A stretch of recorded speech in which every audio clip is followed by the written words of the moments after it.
In this video I'm going to tell you a little bit about the dashboard that you see when you first log in to PatientPath. So once you've logged in, you'll land on this page, and at the top here you'll see what we call a grid. A grid is basically a table containing information that you can manipulate in a variety of ways. This grid at the top of the page will always show the HTAB forms from your centre, and the default view is those forms which have been submitted to NHSPT. The information in the grid can be manipulated in a variety of ways to help you find the information you're looking for. For example, you can click on the column headers to sort by that column. For example, the created date, which allows you to find the most recent forms that were submitted to NHSPT.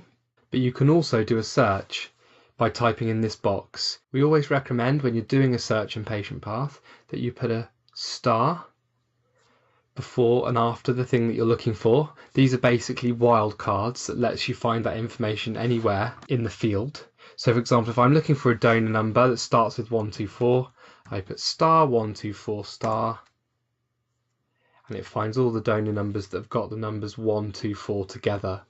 If you want to clear your search, you just click on this X here, and it clears the search results and takes you back to where you started.